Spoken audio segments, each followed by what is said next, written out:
alteração psíquica, que é a depressão. Até aqui tudo bem, gente? Depois tem uma pergunta. Tudo bem aí, turma? Tudo bem. Tá bom. Quais são os sintomas, né, que a gente tem psíquicos, fisiológicos e de comportamento de pacientes que apresentam um quadro depressivo? Então, sintomas psíquicos: humor depressivo, redução da capacidade de sentir prazer, fadiga ou sensação de perda de energia, diminuição da capacidade de pensar, concentrar-se ou de tomar decisões. Então, esses são os comportamentos que envolvem sintomas psíquicos, onde você começa a perceber. A gente fala muito de sintomas psíquicos, porque às vezes o paciente tem uma entrada por uma outra situação. Ele entrou para fazer uma cirurgia. E nós, durante a anamnese, exame físico, percebemos alterações psíquicas no paciente. Então, nós vamos encaminhar para a orientação médica e diagnóstico. Tá? Então, não é só trabalhar em clínicas de psiquiatria. Muitos pacientes apresentam quadros de depressão, quadros de transtornos de ansiedade e estão associados a outras patologias, a situações no momento. A gente tem, às vezes, pacientes que descobrem um diagnóstico muito difícil de tratamento e gera esse quadro depressivo. Então, é nosso papel perceber e compreender a situação do paciente e encaminhar para que ele tenha um atendimento direcionado, não só o problema físico, mas é o problema psíquico que ele vem enfrentando, tá? O paciente também apresenta sintomas fisiológicos. Então, primeiro, alteração do sono, é nítido, tá, gente? Começou a queixar-se muito de insônia, de acorda de madrugada, dorme menos do que dormia, é característico. Alteração de apetite, redução do interesse sexual, então são fatos bem marcantes em pacientes depressivos. E presença de dores que não tinham. Nossa, professora, mas é tão subjetivo, né? É porque ela vai somatizando, né, no organismo. E aí, fisiologicamente, aparece a dor.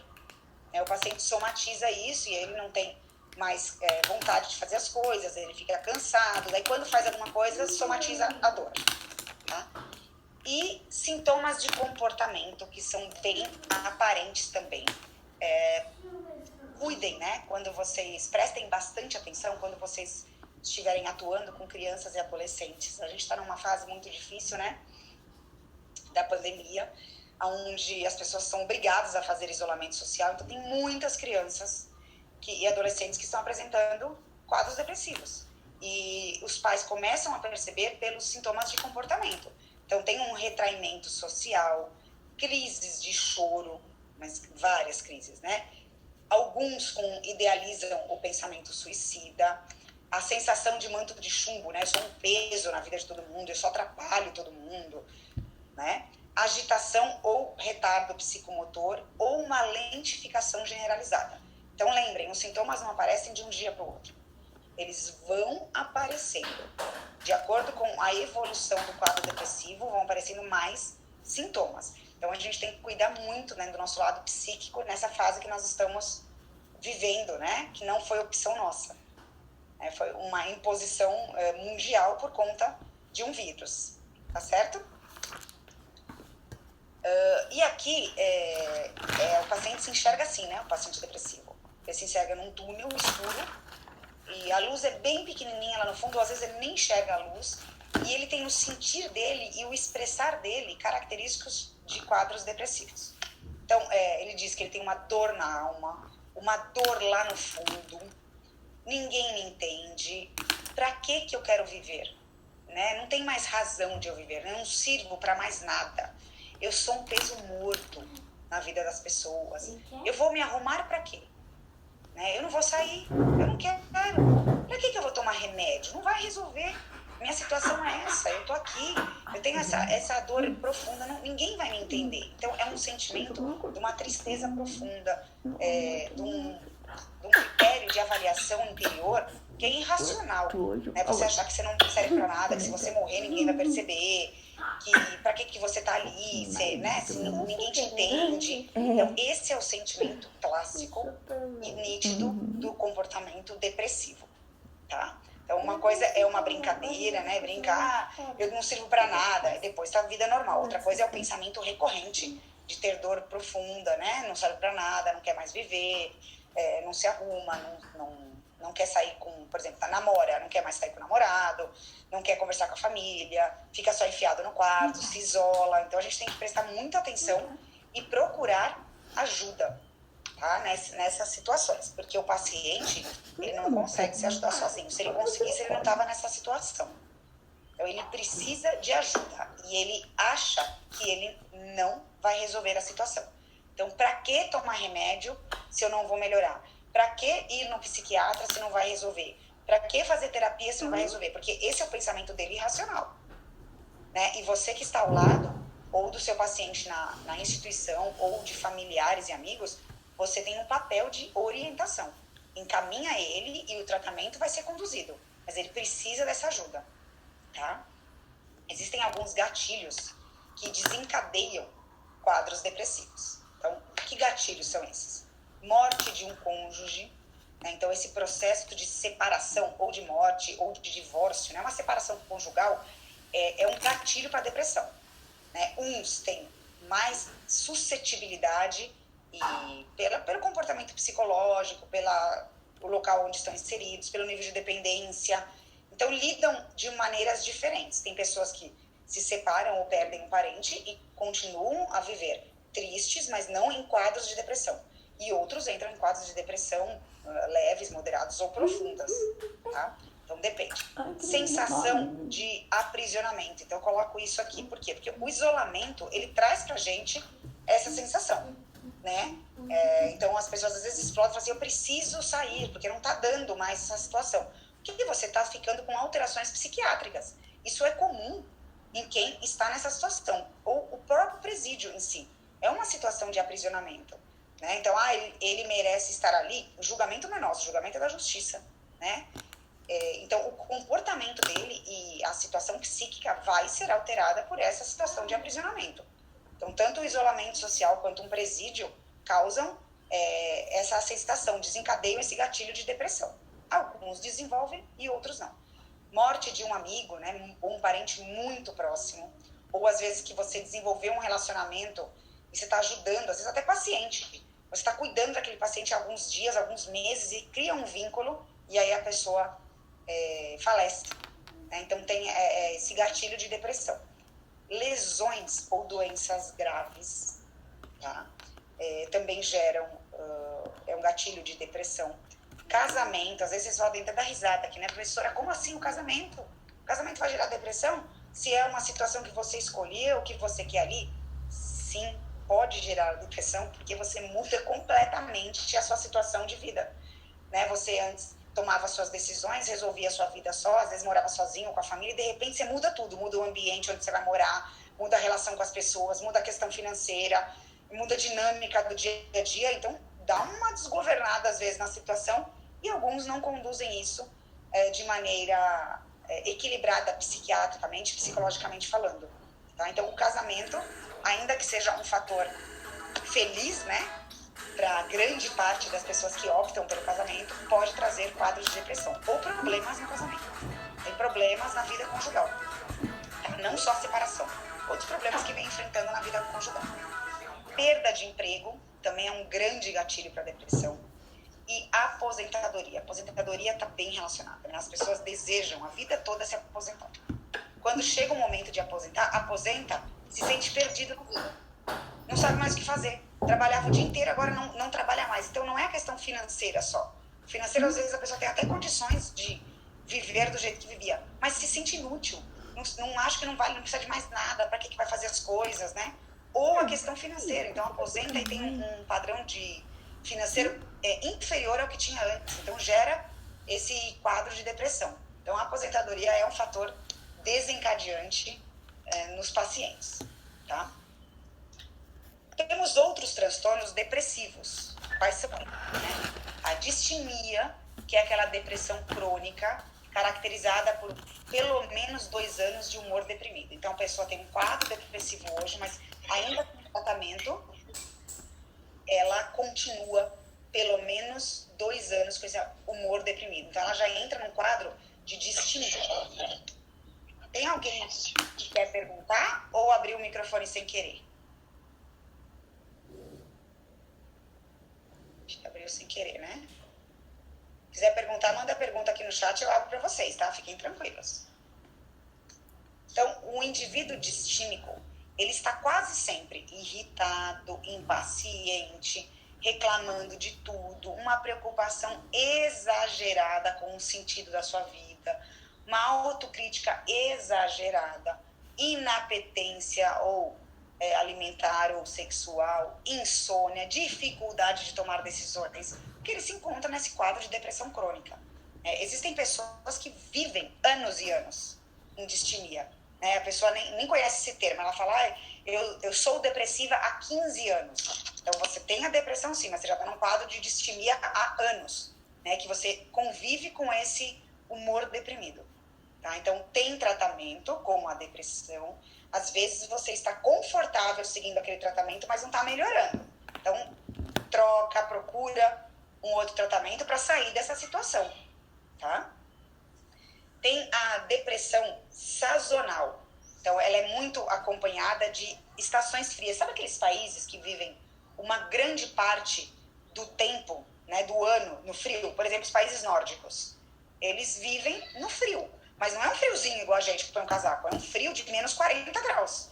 Onde as pessoas não saem na rua, elas não conseguem fazer atividades sociais, né? Então, ainda que se acostume com o frio, ele fica a maior parte do tempo nesse frio absurdo. E isso gera uma depressão sazonal. As pessoas estão até habituadas, né, a viver, né, nesse período que fica mais chateado, mais triste, porque já sabe que a estação é assim. Tá? E tem depressão com sintomas psicóticos. Né? Então, a gente fala também de depressão pós-parto. Comum também em uma boa parte das mulheres, não a maioria, ainda bem que é a minoria que tem, mas ela pode ocorrer entre 2 semanas e 12 meses de parto, tá? Aqui tem uma pergunta que me fizeram, né? Tem um fator que desencadeia a depressão, no caso da mulher não conseguir engravidar, então se sente uma pressão por isso, se fecha, assim. Existem vários fatores desencadeantes. O fato de não conseguir engravidar é uma alteração de saúde, né? Então, é uma lesão que ela apresenta. Por quê? Porque ela não consegue realizar isso. Então, para ela é uma doença, para ela é uma incapacidade. Então, é um gatilho, sim, e a gente caracteriza ele ou como doença ou como uma lesão naquele momento. E tem pacientes que lidam com esse gatilho, né, o não conseguir engravidar, por muitos anos, até um tratamento dar certo. Então, a pessoa vive muitos anos assim.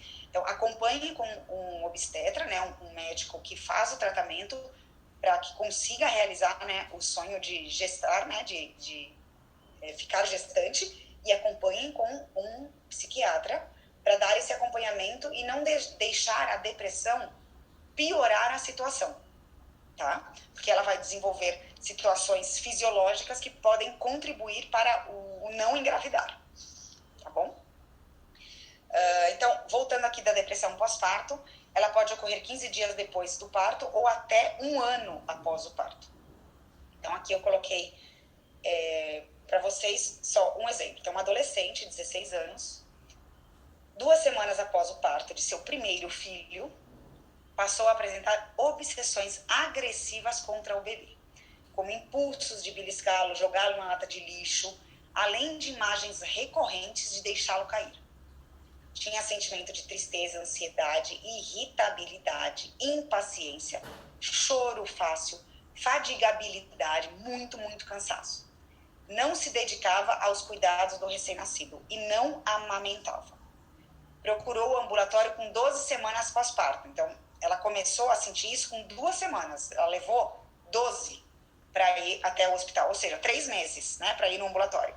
Ela foi iniciada com fluoxetina 20 miligramas, é um antidepressivo utilizado, né, dentre várias opções de antidepressivos, e é um que o tratamento no serviço público fornece. A paciente teve uma melhora parcial. E aí, quando ela teve essa melhora parcial, sabe o que ela fez? Abandonou o tratamento.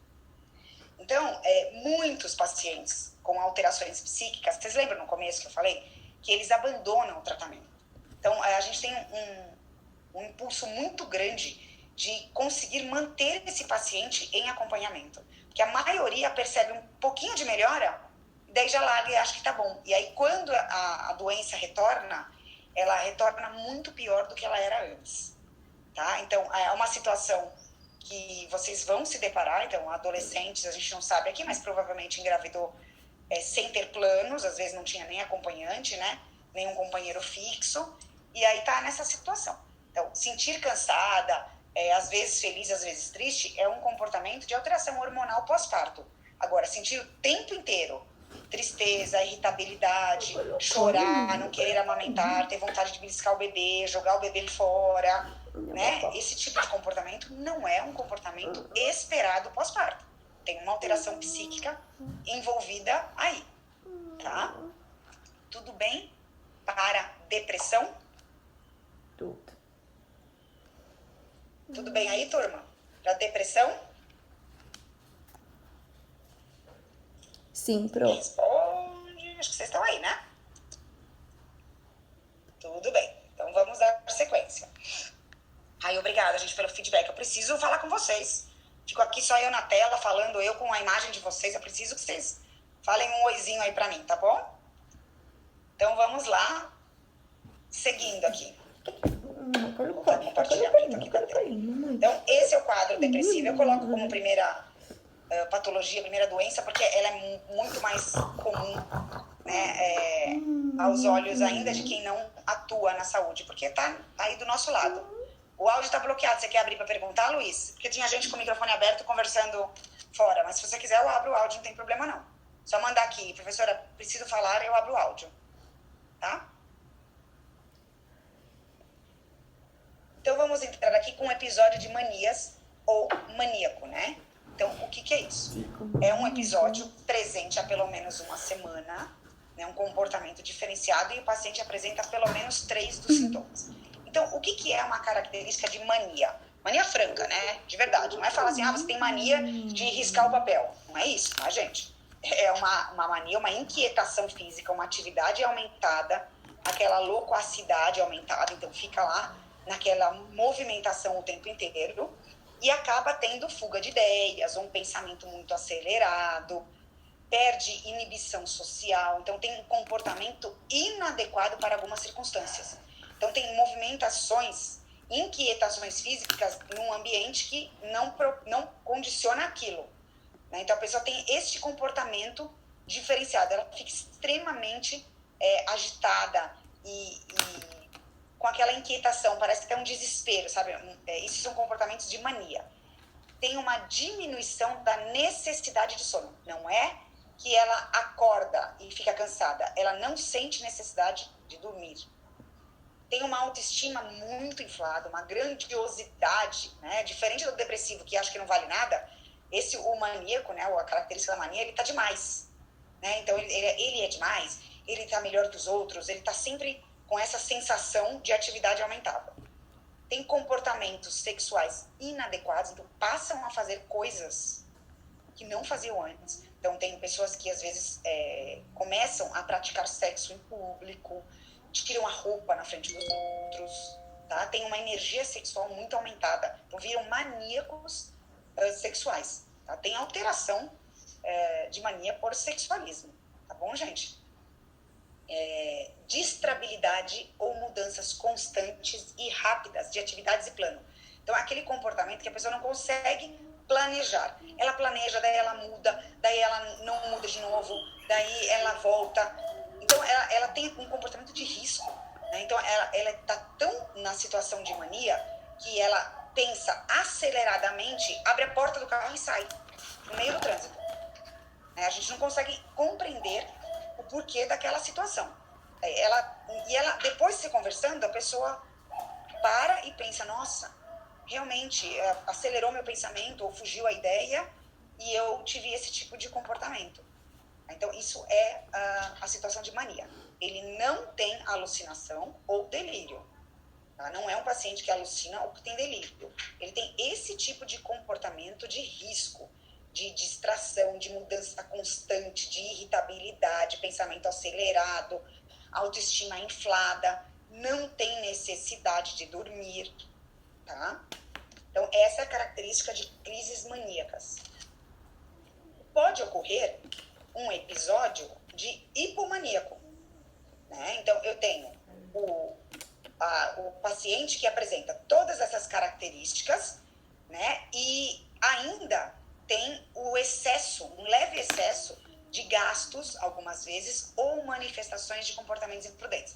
Então, vocês já devem ter ouviram notícias da pessoa que apresenta esses comportamentos, né, de aceleração, de mudança constante de plano, e de repente a pessoa vai ao shopping e gasta uma quantidade absurda, que ela nem tem aquele dinheiro para gastar. E compra tudo e volta com um monte de sacola do shopping, cheia de compras, e chega em casa. 2 dias depois a pessoa baixa aquela sensação, ela fala, o que eu fiz, né? Como eu fiz tudo isso? Ou, às vezes, saem com esse excesso de gastos comprando coisas inúteis. Então, tá passando na rua, tá no episódio, né, o hipomaníaco, ele tá nessa situação, e aí tudo o que ele vê. Então, ele passa numa banquinha que vende chiclete, ele compra chiclete. Daí ele passa na outra que vende elástico. É um rapaz, ele nem vai usar elástico. Ele compra o elástico. Daí ele passa na padaria, ele compra um monte de comida na padaria. Daí ele passa numa loja, compra um monte de coisa. Ele faz esse gasto excessivo de um comportamento imprudente, porque ele não tem necessidade, ele não precisava de tudo aquilo, tá? Então, são essas características. E tem o transtorno de humor num estado misto, né? É uma superposição ou uma alternância em um mesmo dia de sintomas depressivos e sintomas de euforia. Então, pode se sentir muito agitada, fazendo os gastos excessivos e, ao mesmo tempo, queixa de angústia, de desesperança, de pessimismo e vontade de morrer. Então, do mesmo jeito, para a gente que está do lado de fora, que se encontra em equilíbrio psíquico, é estranho você se deparar com uma pessoa que está super agitada, né, gastando muito, fazendo muitas compras e falar para você, né, que está angustiado, desesperançoso, pessimista, né? Então, não condiz esse estado. Então, é um transtorno de humor que altera muito rápido. Então, ao mesmo tempo, se sente exaltado e, ao mesmo tempo, deprimido. Tá? Então, vocês vão se deparar com situações assim. E nós chamamos isso de bipolaridade. Então, a gente tem o bipolar tipo 1 e o bipolar tipo 2. Tá? Então, a gente tem o paciente que ele tem, ao mesmo tempo, um quadro depressivo, um estado de depressão, e ele altera rapidamente para um estado de mania. Tá? Então, uma mania mais severa, um estado mais severo é o tipo 1, e uma hipomania, né, uma situação mais branda, é o tipo 2. Tá? Então, essas são as situações. E isso tem que ser tratado, né, gente, para que a pessoa controle esse estado psíquico, né, e conviva com essas situações. Porque o tempo inteiro estar mudando de comportamento, a pessoa não consegue conviver, né, socialmente e nem com ela mesma, tá?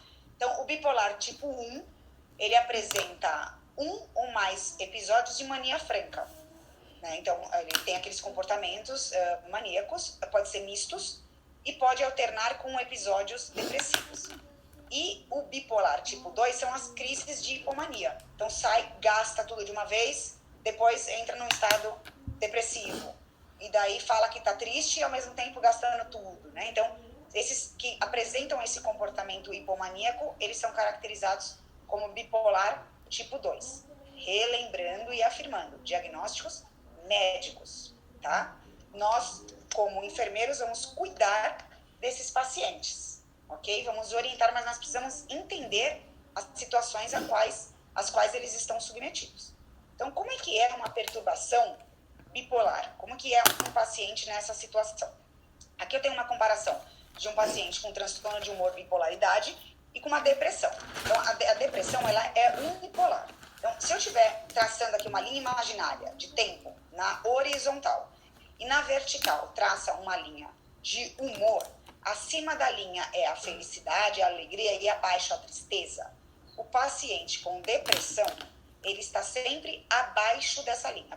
Raras as exceções que ele ultrapassa a linha. Por quê? Porque ele tem uma tristeza profunda, tá? O paciente de depressão, ele tem uma tristeza profunda. Então, ele vai estar sempre oscilando em muito triste e triste. Tá? Então, ele tem fases que ele está muito, muito triste e fases que ele está triste. Isso chama depressão. O paciente que ele está acima, né? Ele tem comportamentos maníacos, ele tem comportamentos da hipomania. Então, aqui, quem me perguntou, né, da hipomania, qual é a diferença? A diferença é que a mania, ele tem mudanças constantes, não tem alucinação nem delírio, ele se acha o máximo, ele tem distúrbios sexuais extremamente aumentados, mas ele não tem esse comportamento excessivo de gastos e comportamentos imprudentes. Esse é o comportamento do hipomaníaco. Ele tem isso de vez em quando. Então, essa é a diferença da mania e da hipomania. Tá? Então, aqui, quando a gente fala do gráfico, tanto o paciente com bipolaridade 1 quanto o 2, eles vão seguir a mesma curvatura de comportamento. Tá? Quem vai caracterizar se é bipolar 1 ou 2 é o comportamento dele, se tem esse comportamento ao mesmo tempo triste e feliz, ou ele muda. Agora tá triste, daqui a pouco tá feliz, depois ele volta triste, depois volta feliz. Diagnóstico médico. Mas esse paciente com perturbação bipolar, ele consegue, num período de tempo, oscilar de extremamente triste para extremamente feliz. Daí, de repente, ele tá de novo extremamente triste, depois vai ficando ou felizinho, ou mais ou menos, sem sentimento. É diferente do comportamento de um depressivo, que não tem esse momento de alegria, não tem essa sensação de prazer, tá? Tudo bem aqui? Quem perguntou aqui a da dúvida? Vamos lá, voltar de novo no bipolar 1 e bipolar 2. Então, episódio de mania é bipolar 1. Hipomania é o 2. O que é a hipomania de diferente? A hipomania, além de tudo que o maníaco apresenta, então, o que o maníaco apresenta? Atividade aumentada, inquietação física, locacidade aumentada, fica aquela irritabilidade do local, distração e mudanças constantes e rápidas de plano. Além de tudo isso, diminuição da necessidade de dormir, aumento de energia sexual, ele também apresenta um excesso de gastos e outros comportamentos imprudentes de acordo com a situação. Então, esse é o hipomaníaco, é o que ele difere do maníaco. O maníaco não faz isso, não sai correndo e gasta tudo, né? O maníaco, ele tem o maníaco sexual, né? Ele acaba tendo comportamentos na rua, ele tem um excesso de ação, de atividade, de inquietação, mas ele não tem esse comportamento excessivo dos gastos. É essa característica que faz a diferença de um para o outro, tá? Ok agora? Ok agora, gente? Sim. Acho que sim, né? Então, vamos lá. Então, aqui no gráfico, vocês entenderam a principal diferença do depressivo e do bipolar, certo? Então, lembra do sentimento do depressivo? Lembra do sentimento depressivo? Que eu não valho nada, eu não sirvo para nada, se eu morrer, ninguém vai me perceber aqui. Esse é o comportamento depressivo. Olha o comportamento de quem tem mania, comportamento de transtorno de humor mania. Eu me sinto muito feliz, eu tenho vontade de fazer muitas coisas, eu tenho muitos projetos, eu consigo fazer um monte de coisa ao mesmo tempo e olha, gente, eu não me sinto cansado. Eu sou demais, eu faço tudo, olha como eu me valorizo. Esse é o maníaco. Tá? Ele até pode achar que ele está num momento bom, mas ele está com um comportamento de mania. Né? Muitas vezes a gente precisa realizar várias atividades ao mesmo tempo, mas se sentir satisfeito por estar nessa situação é que é diferente. Tá? Mania com sintomas psicóticos. Então, eu tenho pacientes que têm manias com sintomas psicóticos? Sim. Então, é tudo que ele sentiu anteriormente. Né? Lembra que ele não tinha alucinação? Ele não tinha delírio? Lembra? Mas se ele tem um sintoma psicótico associado, aí ele pode ter alucinação ou delírios de conteúdo autorreferente, grandioso, erótico, persecutório. Então, tem gente, ele delira que tem gente seguindo, que ele é demais, que ele às vezes é o presidente de algum lugar, delírios eróticos com pessoas, e ele acaba tendo esses comportamentos com pessoas. Não é um sonho, tá, gente? São situações de alucinação ou delírio. Você sai da sua consciência, tá?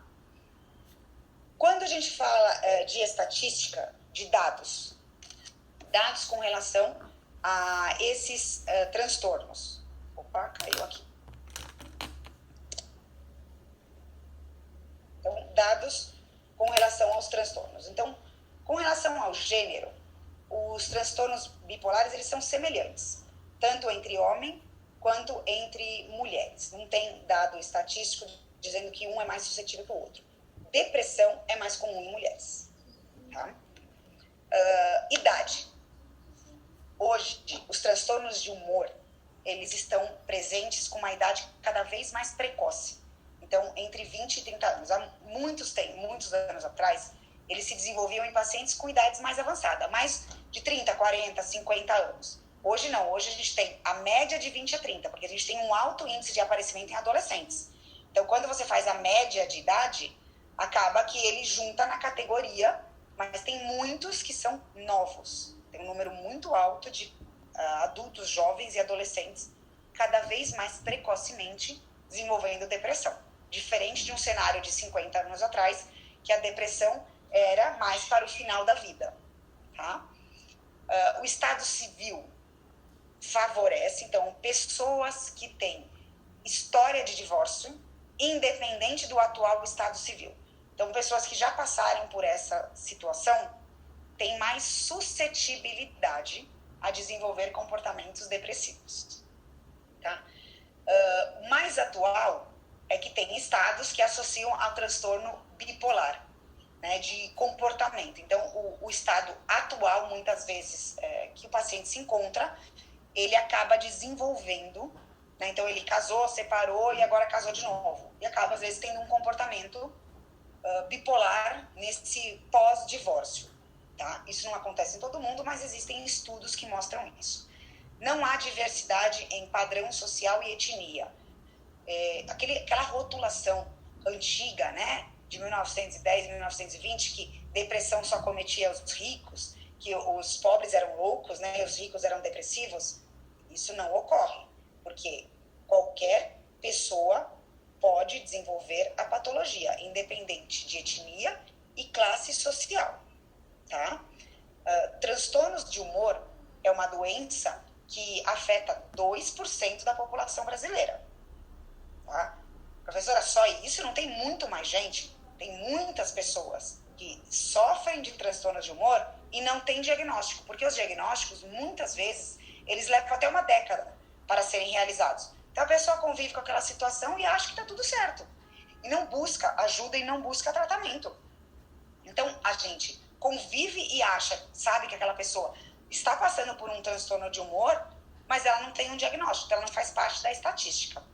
A gente sabe que é muito mais comum hoje do que era, tá? Mas ele acomete um percentual estatístico aumentado. Já tem um estudo que mostra de 20%, né?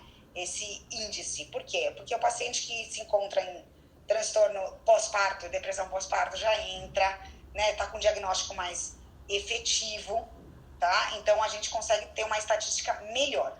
O Ministério da Saúde coloca muitos dados pra gente com relação aos casos depressivos registrados. Uma coisa é a gente saber que tem muita gente na população. Outro dia um aluno falou para mim, professora, não é 60% da população que tem? A gente até estima tudo isso por conta da convivência, mas quem registra o diagnóstico, quem faz tratamento, é muito menos do que quem realmente tem a doença. Então a gente tem uma subnotificação com relação a tudo isso, tá? E no processo de enfermagem, o que nós, enfermeiros, devemos prestar atenção para caracterizar esses pacientes e dar continuidade ao tratamento com a efetividade desses pacientes. Então, caso vocês se deparem, vocês caracterizem o episódio depressivo. Então, em que momento vocês perceberam que tem esse episódio depressivo? Então, foi quando recebeu uma notícia, quando passou por uma situação específica, quando que vocês perceberam e caracterizaram esse episódio no paciente? Caracterizar episódio maníaco. caracterizar um transtorno de humor. Então, você ainda não sabe qual é a característica, porque não tem diagnóstico médico, mas você está percebendo que hora ele está feliz, hora ele está triste, né? E aí você vai discutir com a equipe o processo de cuidar para esses pacientes com transtorno de humor, tá bom? Tudo bem, gente? Deixa eu ver se tem alguém aqui. A tela não está sendo compartilhada, ela sai de vez em quando aqui, eu tiro. E aí eu volto. Tudo bem? Só voltando aqui, hoje o Brasil tem 12 milhões de pessoas doentes, né? Que tratam de depressão. Só para vocês terem uma ideia. Às vezes o percentual é pequenininho quando você vê o acometimento de população, mas a gente tem em tratamento muitas pessoas, né?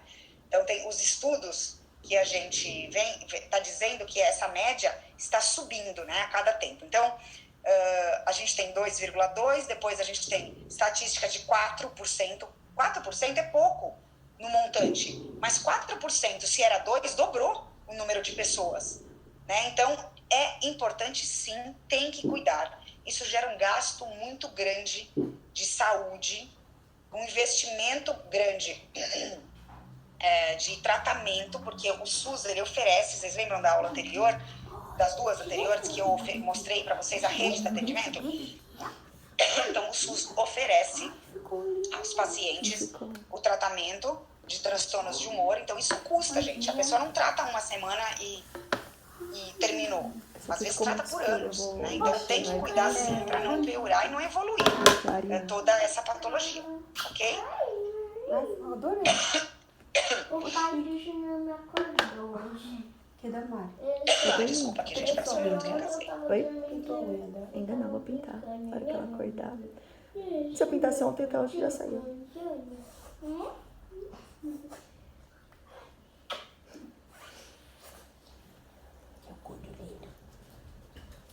Voltei. Muito bonito. Ficou, né? Ficou. E o que envolve o nosso processo de cuidar? Nosso processo de cuidar, ele tem um foco em autonomia e poder de decisão. Olha aqui um erro de português, deixa eu arrumar para vocês. Poder de decisão. Então, a gente cuida do paciente para que ele retome a sua autonomia e consiga decidir pelas condutas da sua vida, né? Então, a nossa ação é uma ação afetiva, solidária, psicoterápica, psicofarmacológica, porque muitas vezes nós vamos administrar a medicação prescrita para esse paciente, vamos orientar, eu tenho que saber o que eu estou medicando o paciente. Então, eu não conheço aquela medicação, eu vou ler o que ela é para orientar o paciente. Tá? Eu não vou só dar o comprimido e achar que está tudo certo. Então, eu vou explicar. Muitos têm um tempo de ação da medicação de 15 a 20 dias, então eu preciso orientar o paciente que ele vai fazer o uso daquela medicação, mas ele não vai melhorar amanhã. Ele leva um tempo de 2 semanas a 3 semanas para que o paciente consiga ter algum sinal de melhora. Então, eu tô ali com ele para dar segurança, para mostrar para ele que estamos juntos no tratamento, tá? Ação no processo de comunicação. Muitos pacientes se questionam e dizem que eles se sentem sozinhos, que ninguém explica, que as pessoas só falam que ele tem a depressão ou um transtorno bipolar e não explicam o que é, não acompanham, não mostram o que pode acontecer, o que vai melhorar, o que não vai melhorar. Então, esse processo de comunicação é muito valioso para a ação de enfermagem. Ação no funcionamento social, então a gente introduz esse paciente novamente, né? A convivência social, orienta autocuidado, orienta a adesão e manutenção do tratamento. Gente, não é fácil. O que tem de paciente que começa o tratamento e larga é muito grande. É um número muito grande de pacientes que percebem um pouquinho de melhora e aí eles abandonam o tratamento. Tá? Então, a gente tem que estar lá junto, né? Mostrar que nós estamos ali para ajudar, para ver se a gente consegue que ele faça uma boa adesão e mantenha o tratamento. E a ação com a família. Existem instituições que apresentam, né, e oferecem grupos de discussão, mesas que vocês colocam, às vezes, profissionais específicos na atuação com a família. Então, orientação com a família, porque a família tem que estar ciente da situação daquele indivíduo e contribuir para a evolução dele, contribuir para adesão e manutenção do tratamento, contribuir para a segurança, né? Não excluir, que muitas vezes, gente, a família exclui o paciente. Ao invés de fazer a inclusão, ele faz ao contrário. Ele larga lá e deixa, fala, tá desse jeito mesmo, não vou ficar investindo. E larga. Então a gente tem que estar do outro lado, tá? Quando eu falo de ação efetiva e solidária, é aquela atitude acolhedora com a pessoa, para que a pessoa se sinta aceita, seja reconhecido como uma pessoa, como um sujeito, né? Aceitar o que a pessoa diz e o que ela vive, porque ela tem aquele sentimento que naquele momento é a sensação que se tem, que ela apresenta. É diferente da sua, mas aceita o que a pessoa diz, compreende a pessoa, respeita a experiência diferente daquela pessoa. Ainda que você não consiga compreender, nem explicar e nem modificar, respeita. É uma experiência diferente que ela está passando naquele momento, tá? Uma consciência de falta de autonomia da pessoa, porque as pessoas que passam por transtornos de humor, elas perdem autonomia. Isso é um poder daquele momento, é contratual. Então, aceita isso e tenha consciência disso. E trabalhe para que ele volte a ter autonomia, tá? O cuidado é focado na necessidade daquela pessoa, daquele indivíduo, e não geral.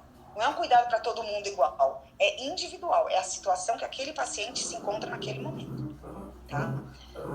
Com relação a ações de segurança, né, para os pacientes que têm estados de depressão e de mania, você determina a presença e o potencial do risco suicida. Professora, todo mundo tem risco suicida? Não, tem alguns pacientes que não apresentam esse comportamento. Eu tenho uma pergunta que sempre o médico faz, e a enfermagem está ali ao lado, né, ela escuta, o paciente sempre pergunta, você tem sensação de que vai morrer?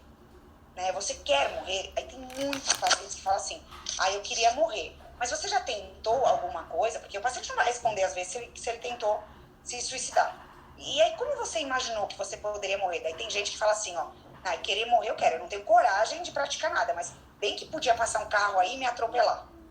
Então a pessoa tem a sensação de que quer morrer, o sentimento, mas não tem a intenção de praticar, entende? Então se a pessoa não está falando, busque alternativas para identificar se tem potencial e risco de suicídio, tá? Se tem, socialize esse risco com a equipe. Então se você percebeu essa manifestação, converse com a equipe da psicologia, com o médico que está no atendimento, ou psiquiatra, para que vocês minimizem esse risco e orientem esse paciente. Então, o tratamento vai ser conduzido de outra maneira. Observar, registrar e socializar, né, se tiver alguma mudança de humor. Manter perto do posto de enfermagem esses pacientes, né, que apresentam esses riscos, caso eles estejam internados, porque tem pacientes que não estão internados, né, fazem tratamento ambulatorial. Verificar, turma, se eles fazem ingestão medicamentosa adequada. Por quê? Porque muitos pacientes eles são espertinhos, né? Então, você dá a medicação, ele coloca embaixo da língua e não engole, né? Ou coloca na lateral do dente, para você não ver. Eles conseguem fazer vários disfarces de medicação para você achar que eles estão fazendo tratamento e eles não estão. Porque às vezes eles falam assim, não vou tratar, né? Lembra do depressivo? Não vai melhorar, para que eu vou tomar remédio? Mas para não se indispor com você, ele faz o quê? Ele finge que toma. Então, realmente verifica se ele tem feito a ingestão correta do medicamento, tá? Então, é chato pro paciente, às vezes, mas você fica lá do lado e fala, deixa eu ver se você engoliu, tá bom?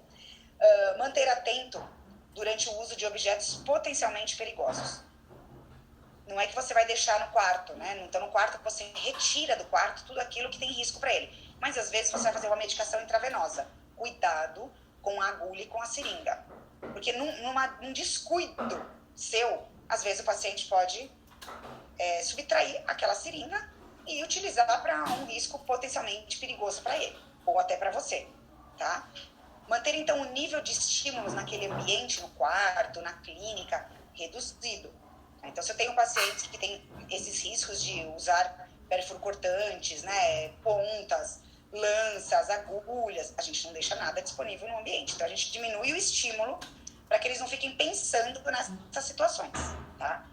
E evitar manter esse paciente no mesmo quarto de outras pessoas com condições semelhantes, que eles trocam informações, ideias, e daí eles vão evoluindo cada vez mais. Então, se eu tenho um comportamento, muitas vezes, um potencial de risco suicida, a gente evita que ele fique com outro paciente que tem o mesmo risco. Tá? Eles trocam muitas informações e auxiliam, um encoraja o outro a cometer a situação. Tá? Então, casos nossos de melhoria no nosso processo de utilização, de comunicação, é que a gente utilize um tom de voz audível, mas mais baixo. Então, a gente vai falar cada vez mais baixo, porque o nosso tom alto estimula a euforia do paciente. Então, a gente vai falar sempre uma diminuição de tom com o paciente. Vamos ouvir mais do que falar, ainda que a pessoa seja deprimida e não responda tudo. Então, se for necessário, refaçam perguntas. Espere a resposta antes de lançar outra. Espera. Eles vão ficar mudos, muitas vezes. Você não quer falar, aí você espera um pouco, olha o paciente, aguarda e veja. Se ele não falar, você refaz a pergunta, tá? Evitar prometer aquilo que você não vai cumprir. Então, estabeleçam relações de confiança e não relação de barganha. Se você fizer isso, eu te dou isso. Se você participar, você vai ter isso.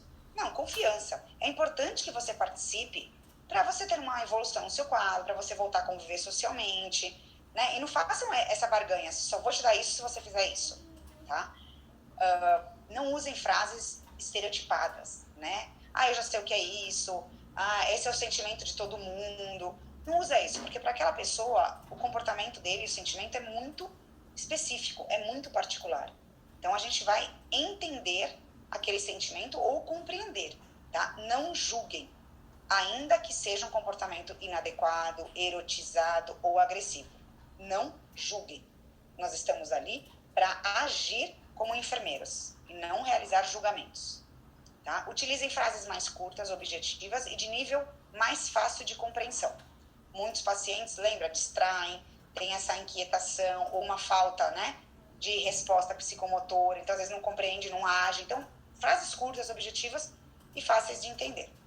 Estimula o paciente a assumir e a se responsabilizar com o tratamento e suas decisões, quando ele tem condições.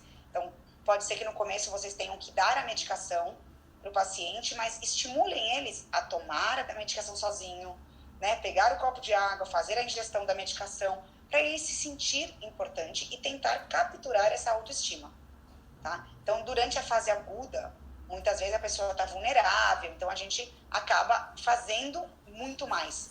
E a partir do momento que vai estabilizando, que vai retomando, né, o quadro, o paciente vai conseguindo aos pouquinhos realizar. Vai ter dia que o paciente vai falar para vocês que não quer fazer nada, vai ter dia que o paciente vai fazer tudo, né? Então a gente vai trabalhando junto com isso. Funcionamento social, a nossa ação é valorizar qualquer pequeno esforço do paciente, elogiar os êxitos, principalmente em pessoas deprimidas, que elas precisam desse reforço psicológico para continuar. Então valoriza, ainda que o esforço dela tenha sido muito, muito pequeno, que é levantar da cama sozinho, valoriza. Ela conseguiu fazer isso. É muito difícil para quem não tem essa vontade, para quem se encontra nesse quadro ou maníaco ou depressivo, tá? Auxiliar no aumento da autoestima, então encorajar a pessoa a continuar realizando aquilo para ver os pontos positivos. Estimular o desenvolvimento das habilidades das pessoas, né? Deles conseguirem realizar as atividades diárias dele, né? Das atividades normais do paciente, sozinho. Porque senão, o que vai acontecer? As atividades de vida diária do paciente, se ele não realiza aquilo todos os dias, ele vai ficar na cama, ainda que seja na casa dele, não no hospital. Ele vai ficar na cama. Então, estimula a atividade de vida diária. Então, a atividade é levantar, tomar banho, escovar os dentes, tomar café da manhã. Estimula, né? Ainda que ele demore 2 horas para fazer tudo isso, mas ele levantou, senão ele vai ficar lá na cama. Não vai querer fazer nada. Estimular a participação intensa da família. É importante o apoio familiar. Apoio da família pode ser participação em terapias, visitas do paciente quando ele está internado, eventos sociais nos centros de apoio. Então, nos CAPs, tem esses eventos que proporcionam o paciente levar a família. Tem essas sessões de terapias em grupo que a família participa. Às vezes o paciente não participa, o paciente está em outra terapia. A família do paciente vai lá, discute problemas, né? Quando tem um paciente com transtorno de humor numa família, às vezes a família desenvolve outro transtorno de humor em decorrência daquela pessoa, daquele sofrimento que está vivendo com um familiar, acaba desenvolvendo também um outro transtorno. Então, a gente tem que cuidar de todos. E lembra, encorajem sempre a enxergar mais os pontos positivos. Por que enxergar mais? Porque ainda que a pessoa perceba que ela tem um ponto positivo, muitas vezes ela não enxerga. Ela só quer enxergar o negativo. Então, ela enxerga 10 negativos para um positivo. E ainda que ela faça 10 negativos, às vezes ela faz 10 positivos, mas ela não enxerga. Então, você encoraja ela para que ela perceba que ela tem pontos positivos. Na adesão e manutenção do tratamento, como nós, enfermeiros, agimos?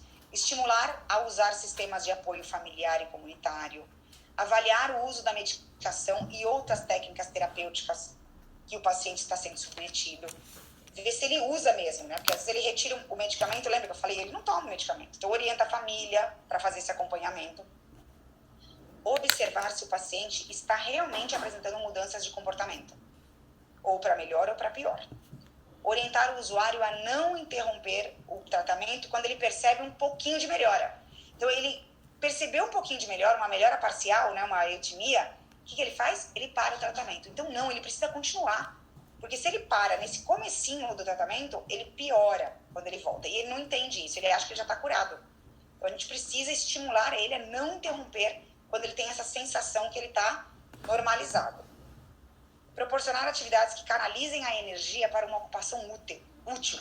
Então, aquelas atividades de caráter competitivo, muitas vezes, auxiliam. Prática de esportes, às vezes jogos entre as pessoas, para a pessoa se sentir útil. Eu tenho pessoas que chegam a parar de trabalhar, parar de estudar, né? Então, se ele não consegue, nesse momento, voltar a estudar, proporcione outras atividades que vão canalizar a energia para ele se sentir útil, até o momento que ele consiga voltar a trabalhar, voltar a estudar, voltar a ter relacionamento social, tá? Reduzir demanda de exigência cognitiva e motora. Tem que prestar muita atenção, realizar muitos procedimentos ao mesmo tempo, às vezes não consegue, tá? Então, reduz essa exigência, né? Não cobra tanto isso do paciente. Proporcionar repouso em períodos. Por quê? Porque o desgaste pela inquietação, nos casos dos pacientes com mania, aquela inquietação dele leva o paciente à exaustão. E ele, lembra do maníaco, ele não tem necessidade de sono. Então, você proporciona um período de repouso. Agora é o momento de repousar. Não, mas eu não quero. Eu quero descer, eu quero correr, eu quero fazer isso, eu quero fazer aquilo. Agora é o momento de repouso. Então, porque a pessoa não percebe, mas ela vai ter um desgaste que vai levar à exaustão. Então, piora o tratamento quando chega à exaustão. Supervisionar a higiene caso o paciente não consiga cuidar de si, porque por ele ter esse desestímulo, achar que ele não precisa de nada, que ele não vale nada, às vezes ele está na fase, né, da depressiva, na baixa, e ele não escova o dente, não penteia o cabelo, não toma banho, né? Aí pode ser que no dia seguinte a pessoa apareça toda pronta, o cabelo arrumado com gel, os rapazes, todo arrumado. E no outro dia não escova o dente, não penteia o cabelo. Então a gente supervisiona a questão de higiene, tá? Proporcionar um momento específico para alimentação e hidratação. Tanto no caso do depressivo quanto do maníaco, a gente tem situações que a pessoa, ou por muita tristeza, ou por um excesso de agitação, ela não para se alimentar. A tristeza, ele não perde o apetite, não para em nenhum momento, né? Passa o dia inteiro, não toma nem água, não se alimenta, nada. Ou o maníaco, ele tá tão agitado para fazer as coisas que ele não para comer. Tá? Então, a gente tem que prestar atenção nisso. Né? E a gente tem as situações contrárias também, aquele que come o dia inteiro. Né? Tá sempre carregando um pacote de bolacha, comendo o dia inteiro. Então, orienta para reeducar esse paciente aos momentos certos de alimentação. Proporcionar atividades que canalizem a energia de uma forma simples, sem um desgaste físico excessivo, não para competir e gastar a energia. A gente faz essas atividades para ele se sentir útil, mas eu também tenho que promover atividades sem muito desgaste, para que ele tenha aqueles momentos mais relaxantes. Então, não é o dia inteiro jogando, não é o dia inteiro estudando, não é o dia inteiro praticando atividade física. São mesclas, entendeu? Momentos de um e momentos de outras atividades. Com relação à família, a gente oferece um suporte ao cuidador. Então, ele conversa, a gente apoia, ele participa dos grupos, participa da terapia, suporte, porque o cuidador precisa desse suporte. Participar da reunião de família e da reunião de grupos. Não é só encaminhar a família para participar da terapia de grupo, você tem que fazer parte disso, para você entender o que realmente está ali acontecendo, tá? Atentar para efeitos colaterais de medicação, muitos psicotrópicos causam alterações, né, ou de taquicardia ou bradicardia. Às vezes o paciente tem episódios diarreicos, vômito. Então, atento a isso. Detectar se o paciente apresenta sinais de recaída. Então, às vezes está numa fase boa, né, de recuperação, passou na eutemia, está recuperando parcial, de repente tem uma recaída. Então, a gente tem que estar lá atento a isso. Compartilhe o cuidado, você, família e equipe de enfermagem. Estabelecer regras de proteção institucionalizadas, caso o paciente esteja internado, ou técnicas e regras de proteção na casa. Se mora em apartamento, vai precisar, às vezes, colocar rede se o paciente tem comportamento suicida, tirar materiais perfluorocortantes de perto. Então, tem que orientar a família. Parece tudo muito óbvio para quem está convivendo com frequência com pacientes com alterações de transtornos de humor. Mas, às vezes, a família nem imagina. Né? A família não imagina que uma régua possa ter um efeito ruim se ela estiver bem afiadinha. Então, a gente tem que orientar o paciente. Não exige muito do paciente, também nem super protege, nem você nem a família. Então, orienta a família a não exigir uma melhora muito rápida, a não exigir comportamentos bem próximos do natural da sociedade em pouco tempo, e também não super proteger, fazer tudo para aquela pessoa, não deixar ela fazer nada sozinha, nem 8 nem 80. E evitem rotular, né, a família evitar a rotular o paciente, emitir sinais de preconceito ou abandonar. Então, a gente luta muito para que a família não abandone e que o paciente consiga manter o tratamento. Tem muitas famílias que abandonam, tá? Não só adolescentes e adultos, mas os idosos, às vezes, estão em situações muito depressivas e a família vai largando cada vez mais e você chega na casa do paciente, às vezes, depois de 10, 20 dias, ele perdeu 15 quilos e está numa situação deprimente ali, sabe? Então, a gente orienta muito a família a não realizar esse abandono, tá? E se os pacientes não se tratarem? Então, existem duas vertentes, né? Então, existe a possibilidade dos sintomas melhorarem sem qualquer tratamento, então, semanas, meses, anos, essa acho que é até uma das grandes razões que as pessoas não procuram tratamento, mas é importante saber que com o tratamento, o estado maníaco ou o estado depressivo, ele vai passar mais rápido e não vai deixar sequelas. É um tratamento, uma doença tratável, gente. Então, se a gente tem esse acesso, se a gente tem essa oferta de tratamento, por que não fazer? Vai melhorar mais rápido e não vai deixar sequelas, tá? Então, os pacientes com transtornos bipolares, eles levam, em média, 8 anos para serem diagnosticados. Então, eles começaram a desenvolver esse transtorno 8 anos antes, em média, tá? Tem gente que diagnostica antes, tem gente que diagnostica depois. Antes do real tratamento, eles já estão sofrendo há muito tempo. Ou eles foram recebendo outros tratamentos até eles se adequarem. Porque os tratamentos, não pensa que o médico prescreve e dá certo, às vezes, no primeiro. Às vezes, o paciente precisa se adaptar. E aí, ele mostra um quadro depressivo, então vai começando a tratar a depressão, depois percebe, na fase de melhoria, que ele não tem só comportamento depressivo, ele desenvolve a mania, e aí vai tratando. Então, até fazer um diagnóstico final, às vezes, leva algum tempo, tá? Sofrimento psíquico e sofrimento físico, ele é imensurável. Né? Cada um vai sentir a sua dor e eu não tenho como medir a sua dor relacionada a nada. Não tem uma escala que meça isso, né?